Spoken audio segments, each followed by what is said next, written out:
introducing my sensei, my sifu, my guru and beloved wife, who is among, just many things. He's a former therapist, not mine, but 42 years of marriage, that'll do. But also she's co-director of Eth-Noh-Tec, a wonderful playwright, writer, performer, choreographer, and she makes me mean jajangyan, and finding great deals and great price for gailan and lecture and all the good stuff. That's it. I am a Southern belle. What, you don't believe me? Because I don't look like Scarlett O'Hara. Well, I am. Because I was born in New Orleans, Louisiana, and that makes me a Southern belle. And as you can hear, I can make a quick Southern accent.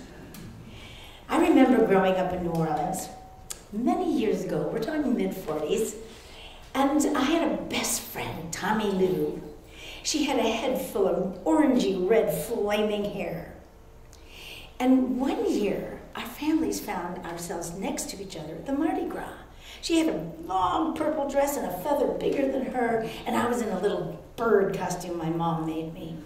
And we were waving for the trinkets, "Hey, mister, give me mister," as the floats went by. I also remember, like after a warm summer southern downpour, we would get on our bathing suits and go play in the warm, splash around in the warm rain puddles. It was delicious. And I also remember one time, and it had to be her idea, we mooned the cars passing by my street on the way to the Sugar Bowl football game. We must have been 6 years old, bearing our butts. That is so naughty. And then another time we were playing in front of my house, and some boys rode by on their bicycles, ding, ding, ding. And as they passed us, they shouted, "Ching, ching, Chinaman!" We looked at each other and thought, oh, what's a Chinaman? But years later, I began to notice the signs.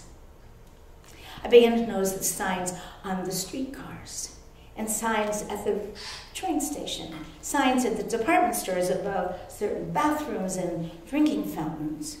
One sign said, "Whites only," and another sign said, "Colored," meaning black. And obviously I'm not white or black, so where was I supposed to go sit drink? Tommy Lou didn't have to think about where to go sit drink. We were both Southern belles, weren't we? Well, flash forward 20 years, 1960s now. And I am on a ski lift going up the mountain of Tahoe at the ski resort. And there's some guys down there who are probably really cute. They work for the ski resort, and they were shouting something at me. But I didn't understand what they said, so I went, "What?" Again, I didn't understand what they were saying. I didn't quite hear it. And now my ski lift is going further and further away from them. What kind of flirting was this going to be? So I said, "What?" again, waiting for their flirty words. And this time I heard them. "Hey, Chinese girl, you have a slanted cunt?"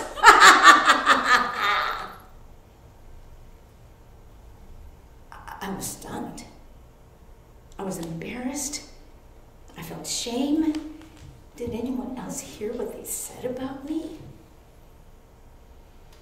And the sad part is that when those things happened over and over again, I didn't blame them. I blamed myself. I didn't hate on them, I hated myself. Because by then, I had decided to identify as white and deny my Chinese heritage. By then, even as a child, I had already realized that white people had more privileges. They had more respect, and that disrespect they showed me was because I wasn't white. It just wasn't okay to not be white in America. So, I became what's known as a banana. White identity on the inside and obviously yellow on the outside. That was inevitable, yes? I mean, it was the 1960s, everything was white. My friends were white, my college mates, my schoolmates, my friends, the colleagues I worked with, white. We dressed in the Western style the same, we talked white, we thought the same white. My white self-image was so ingrained that when I was out in the world and I by accident caught my reflection in a storefront window, I was shocked. Oh, I have a Chinese face. What happened? Now that's really crazy. That's some crazy identity stuff. But thank goodness for the late 1960s. The Black is Beautiful movement arrived. Thank you, because Asian Americans were inspired by that and started several years later the Chinese American movement. We wanted to claim our own beauty like the Black people had. We wanted to claim that our culture was just as valid and just as valuable as the white man's. We didn't want to be the other white anymore. Yeah, I got to sit in the front of the streetcar. I got to go to the white person's bathroom and the white drinking fountain I got to drink out of. No, we wanted to be who we were, Asian American. So in 1978, when China opened its door just a little bit, I flew right through there to ground myself in being a new rooted Chinese American person. And interestingly, while I was in Shanghai on the bus with my father's family, I noticed that the wife of one of my uncles was whispering to him and staring at me. What she wanted to know? If I was the American relative, why didn't I have blonde hair and blue eyes? Really? Was she crazy too? No. Because America has always and forever has sold the idea and exported the idea that America is white. They're the stars and the heroes in our movies. They're the models in our magazines. They're the people that articles are written about. They're our politicians, my teachers. White. So, what was I to do? For example, when my mom says to me, oh, you know, the American, Mom, you mean that white guy? I'm an American. Why don't you say white guy or the European, right? I mean, America bought it too. We all bought it, that America is white. They're the real Americans and the rest are not.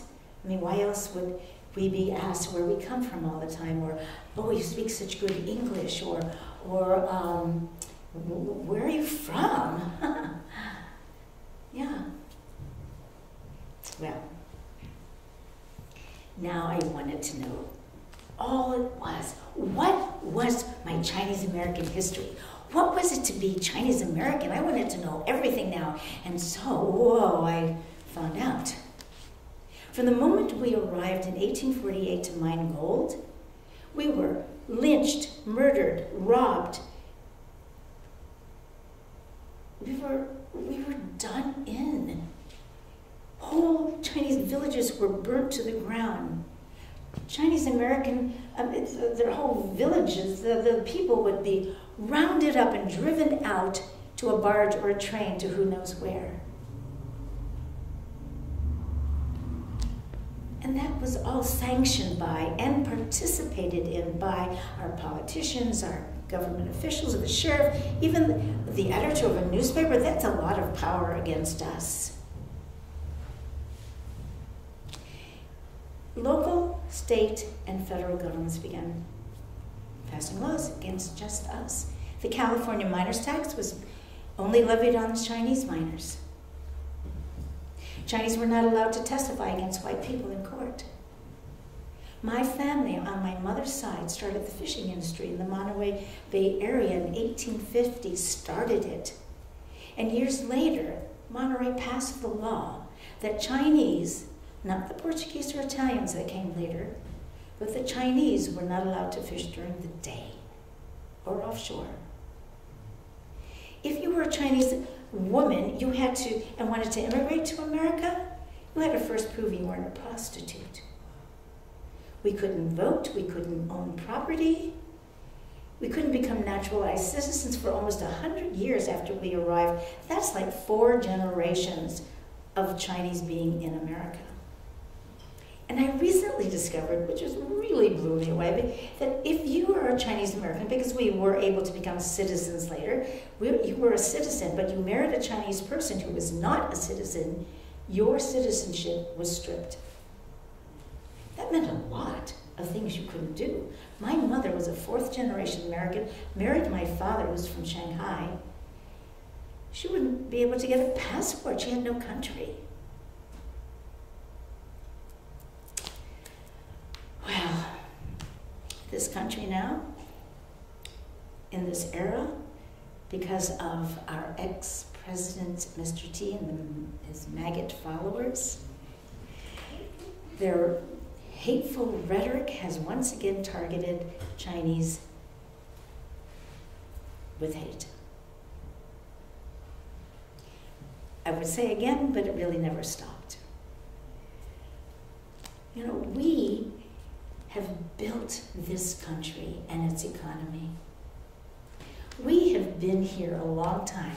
We have been here and become artists, scientists, social workers, teachers, cooks, laborers, inventors, scientists, lawyers, doctors, and engineers, of course.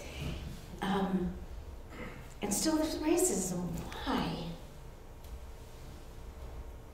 You know, we can march, we can pass laws, we can educate, we can get millions of dollars of federal money to stop racism, but nothing will really change until white supremacists or any group that oppresses another group doesn't change.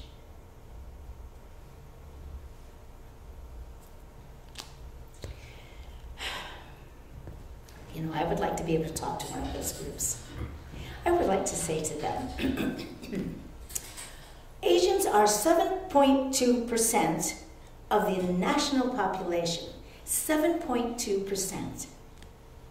What are you afraid of? Why do you hate us? We don't want to take anything from you. We don't want to replace you. Diversity benefits all of us. Cultural differences enrich all of us. There's enough for everyone. And you know the different shades of skin? That's only because of this chemical, this melatonin. It's the amount you have in your skin. It is nothing more than nature's love of diversity. I am a Southern Belle. And I am an American. And just like Tommy Lou's white face, this is an American face. You cannot shut us down or shut us up. No matter what oppressors want to do to us, we will continue to celebrate who we are. And we have lots to celebrate. We come from extraordinary cultures. And don't let anyone tell you otherwise. And America is our country. All the Southern Belle wants is for everyone to heal the wounds of our hearts and our minds so that we can live in peace together. We have to tell our stories. It is so important for other people to hear our stories. Our stories are powerful and they are important. Our stories humanize us. They take those stereotypes and smash them to the ground. Please, our stories make a difference. So please tell your story.